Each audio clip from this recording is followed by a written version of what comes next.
चौधरी की मूर्खता। एक गांव में एक गरीब ब्राह्मण अपनी पत्नी के साथ रहता था। उसकी गरीब हालत देखकर लोगों के गांव ने सोचा कि थोड़ा चंदा इकट्ठा करके क्यों ना इसे काम करा दिया जाए। गांव के चौधरी की देखरेख में चंदा इकट्ठा किया गया तथा उससे ब्राह्मण को एक घोड़ा तांगा दिलवा दिया गया। ब्राह्मण उससे सवारी होता और इस प्रकार अपना गुजर बसर करने लगा। एक दिन सुबह जब ब्राह्मण शहर से गांव की तरफ लौट रहा था तो उसे दो सवारियां मिली। उनमें से एक सरकारी विभाग में अमीन व दूसरा उसका चपरासी था। उन्होंने ब्राह्मण से पूछा, क्या तुम्हारा टांगा खाली है? अगर खाली है तो गांव में जाना है, वहाँ का क्या लोगे? ब्राह्मण ने कहा कि खाली है और अमीन साहब से वहाँ के 5 रुपये लूँगा और चपरासी से 2 रुपये लूँगा। अमीन ने कहा कि ऐसा क्यों? इस पर ब्राह्मण ने कहा कि चपरासी की आमदनी कम है और आपकी ज़्यादा, इसलिए उससे किराया कम लूँगा और आपसे ज़्यादा। सौदा तय हो गया। सफ़र करीब 10 किलोमीटर का था। दोनों टांगे में बैठ गए और चल दिए। चपरासी काफ़ी बुजुर्ग था। ब्राह्मण ने चपरासी से कहा कि चपरासी साहब, आप काफ़ी बुजुर्ग हैं, कृपया अपने अनुभव के आधार पर कोई ऐसा किस्सा सुनाएं जो जीवन में काम आए। चपरासी ने कहा कि एक अनुभव का 1 रुपये लूँगा। ब्राह्मण ने कहा, ठीक है, सुनाओ। उसने सोचा कि सफ़र कटेगा और 1 रुपये काम तो मिलेगा, लेकिन कोई बात नहीं, 3 रुपये तो अमीन साहब से फालतू लेने ही हैं। चपरासी ने कहा कि सुनो, अपने मन की या ऐसी कोई बात जिसे आप छिपा कर रखना चाहते हैं उसे कभी भी अपने पत्नी को मत बताना। ब्राह्मण ने कहा आगे। चपरासी ने कहा, बात खत्म हो गई और सुननी है तो उसका 1 रुपये और लगेगा। ब्राह्मण ने सोचा, अभी तो अमीन के 2 रुपये और बचे हैं, क्यों ना एक बात और सुन ली जाए। उसने कहा, ठीक है, सुनाओ। चपरासी ने कहा कि जिस बात को 4 आदमी कहे उसे मान लेना चाहिए। ब्राह्मण ने पूछा, आगे? चपरासी ने कहा कि बात खत्म हो गई, अगली बात के लिए अगर 1 रुपये और देने के लिए सहमत हो तो सुनाओ। ब्राह्मण ने कहा, ठीक है, सुनाओ। चपरासी ने कहा कि मुर्दे को कंधा देना चाहिए व कुछ दूर उसके साथ साथ चलना चाहिए। ब्राह्मण समझ गया कि चपरासी साहब की बात खत्म हो गई है और अब अगली बात सुनी तो उसका 1 रुपये और लगेगा, जो मूल किराए में से जाएगा। उसके बाद ब्राह्मण ने और कोई बात सुनने को नहीं कहा। उन दोनों सवारियों को उतारकर ब्राह्मण अपने घर पहुंचा। अगले दिन ब्राह्मण सुबह तांगा लेकर शहर पहुंचा। रास्ते में उसने देखा कि भीड़ लगी हुई है। थोड़ा आगे चलकर देखा, वहाँ पुलिस वाले भी खड़े थे। उसने तुरंत तांगा वापस मोड़ा, क्योंकि वह जानता था कि पुलिस वाले कुछ न कुछ काम बता देंगे और पैसा देंगे नहीं। तभी एक पुलिस वाले की नज़र उस पर पड़ी और उसने कहा कि अरे टांगे वाले, इधर सुन, कहाँ जा रहा है?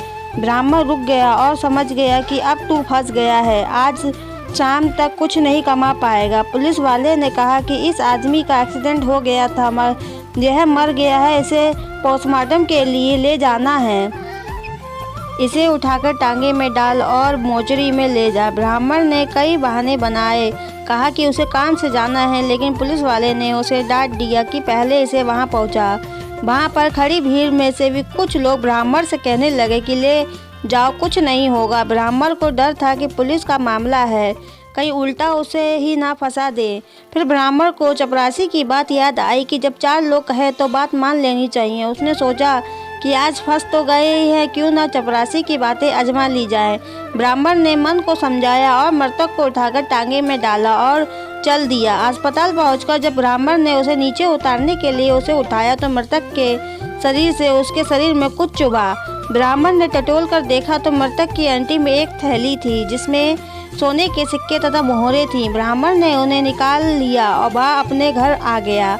कुछ दिन तक ब्राह्मण चुपचाप अपना टांगा चलाता रहा, वह गुजारा बसर करता रहा, क्योंकि वह जानता था अगर तूने इस धन का इस्तेमाल किया तो लोग उससे चिढ़ने लगेंगे और पीछे पड़ जाएंगे कि उसके धन के पास इतना धन कहाँ से आया, कहाँ तो वह भूखा मरता था। उसने ये बात अपनी पत्नी को भी नहीं बताई, क्योंकि चपरासी की बात उसे याद थी।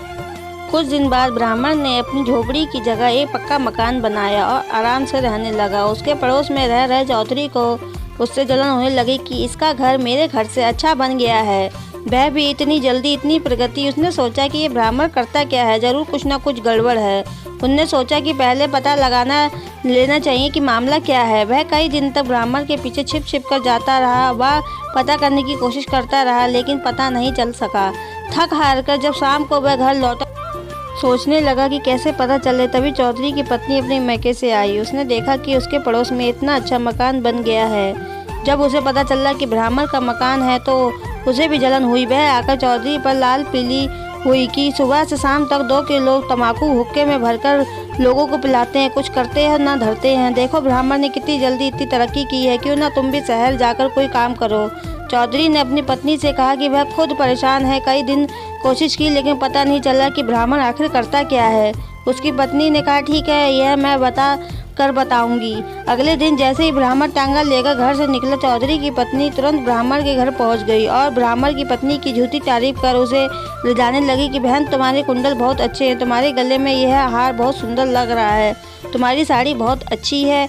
इतनी तारीफ सुनकर ब्राह्मण की पत्नी फूले नहीं समा रही थी। बस फिर क्या था, उसने चौधरी की पत्नी को बिठाया और कहा बैठो बहन, तुम तो दिखाई ही नहीं देती हो, यह तो तुम्हारा ही घर है, आती रहा करो। अच्छा बताओ क्या खाओगी। फिर ब्राह्मण की पत्नी दूध लेकर आई और दोनों दूध पीते पीते बातें करने लगे। तभी चौधरी की पत्नी ने धीरे से कहा अगर तुम बुरा ना मानो तो बहन एक बात कहूँ। ब्राह्मण की पत्नी ने कहा कहो, अपने आप को कोई बुरा नहीं मानता है। बस फिर क्या था, पत्नी ने उसकी शुरू कर दिया कि उसने कहा कि देखो तुम्हारे पास सारे सुख है, सिर्फ एक चीज़ छोड़कर। उसने पूछा क्या। चौधरी की पत्नी ने कहा कि तुम्हारे पति तुम्हें अपनी बातें नहीं बताते, वो क्या करते हैं, कैसे कमाते हैं, और हमारे चौधरी मुझे बिना पूछे कोई काम नहीं करते हैं, शाम को आते ही 1 मिनट हिसाब देते हैं। ब्राह्मण की पत्नी ने कहा चिंता ना करो बहन, आज से मेरे पति भी 1-1 मिनट का हिसाब देंगे। शाम को ब्राह्मण जब घर लौटा तो उसकी पत्नी ने खाना नहीं बनाया था और तैयार बैठी थी। उसका चेहरा देखकर ब्राह्मण भी समझ गया कि आज कोई बात ज़रूर है। ब्राह्मण ने पूछा क्या बात है, तबीयत तो ठीक है। ब्राह्मणी ने कहा तुम्हारी बला से तुम्हें क्या, तुम मेरी परवाह करते ही कहाँ हो। ब्राह्मण को शक हो गया कि कोई चक्कर जरूर है। उसने कहा बताओ तुम्हारी परवाह कैसे नहीं करता। पत्नी ने कहा कि तुमने मुझे आज तक नहीं बताया कि इतना पैसा कैसे और कहाँ से आया है जिससे ये मकान बनवाया, और तुम टांगा चलाने के अलावा और क्या करते हो। अब ब्राह्मण का शक यकीन में बदल गया कि जरूर मेरी कोई असलियत मेरी पत्नी के जरिए जानना चाहता है, लेकिन उसे चपरासी की बात याद थी कि उसने कहा था पूछो क्या पूछना चाहती है। उसकी पत्नी ने कहा कि पहले तो ये बताओ कि तुमने इतना धन कहाँ से पा लिया जिससे ये घर बना। ब्राह्मण समझ गया कि ना हो ये उसके पड़ोसी चौधरी की चाल है। ब्राह्मण जानता था कि वह मूर्ख अपनी पत्नी के कहने पर चलता है। उसने सोचा और अपनी पत्नी से कहा कि देखो मैं तुमसे बहुत ज़्यादा प्यार करता हूँ और मैं तुम्हें दुखी देखना नहीं चाहता, इसलिए मैंने तुमको अपने बारे में कुछ नहीं बताया। तुम मेरे कष्टों के बारे में सुनकर दुखी हो जाओगे, परंतु जब तुमने जिद कर ली तो आज तुम्हें सब बता दूंगा। ब्राह्मण ने कहा देखो किसी को बताना नहीं, मैं सुबह टांगा लेकर शहर में जाता हूँ। वहाँ पर थाने के सामने एक आदमी है, वह 5 रुपए देकर एक जूता मारता है। मैं रोजाना वहाँ जाता हूँ। शहर के बड़े बड़े धनवान लोग भी वहाँ आते हैं, बहुत लंबी लाइन लगी रहती है। मैं भी उन लाइन में लग जाता हूँ और 50 जूते लगवाता हूँ तथा थोड़ी देर आराम से बैठने के बाद फिर लाइन में लग जाता हूँ, फिर 50 जूते लगवाता हूँ। इस तरह से 500 रुपये प्रतिदिन कमा कर इकट्ठा कर लिया सब धन। पत्नी सोचा मैं भी कितनी मूर्ख हूँ, मेरे पति कितनी मेहनत करके आया और मैं उसके लिए खाना भी नहीं बनाया। ब्राह्मण मन ही मन खुश था कि चौधरी अब जरूर सबक लेगा। ब्राह्मण जल्दी से खाना खाकर सोने का बहाना कर लेट गया। उसकी पत्नी तुरंत चौधरी के घर पहुंची और सारी बात बताकर कहने लगी मेरे पति मुझसे कोई बात नहीं छिपाते। चौधरी की पत्नी ने सच कहती हो तुम बड़ी बहन, तुम बहुत नसीब वाली हो। शाम को चौधरी घर आया, उसकी पत्नी ने आते ही सारी बातें बताई और कहा कि तुम तो शरीर में भी ब्राह्मण से ठीक हो।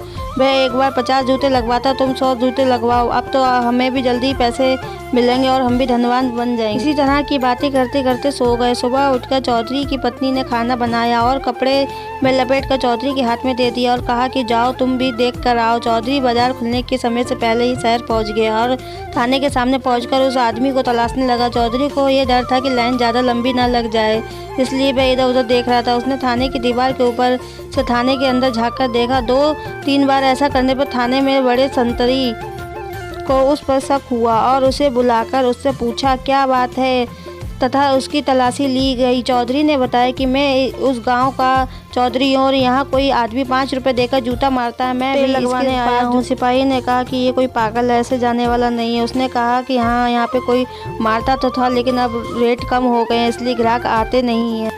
कहा कि आज वह 1 रुपया देकर 5 रुपये जूते मारने का रेट दे रहा है। ग्राहक कुछ कम थे इसलिए मुझे ये कहा गया। चौधरी ने सोचा गांव से आने में 2-3 रुपये किराया लगे, कम से कम जूता तो लगवा लूँ कि एक किराया हो जाए। चौधरी ने कहा कि ठीक है, तो आप 2 रुपये के जूते मार दे। सिपाही ने अपना बूट निकालकर चौधरी के सर पर मारा। चौधरी को चक्कर आ गया, लेकिन उसे किराया पूरा करना था तो उसने सोचा, कहा जल्दी जल्दी मार दो। सिपाही ने एक के बाद एक 10 जूते मारे। चौधरी बेहोश होकर गिर गया। सिपाही ने पानी डाला तो बेहोश में आया और बोला, अब तो पैसे दे दो। सिपाही ने कहा, वह आदमी कह गया था कि कल पैसे लेकर आना। गिरता पड़ता अपने घर पहुंचा और पत्नी को सारी बात बताई। उसकी पत्नी को अकल आई। उसने कहा कि चौधरी से तो हम तो अपने घर पर ऐसे ही ठीक है, हमें धनवान नहीं बनना। फिर ब्राह्मण के घर कभी नहीं आई। दोस्तों, आपसे निवेदन है कि आपको ये कहानी पसंद आई तो हमारे चैनल को सब्सक्राइब करें, वीडियो को लाइक ज़रूर करें। पूरी कहानी देखने के लिए आपका बहुत बहुत धन्यवाद।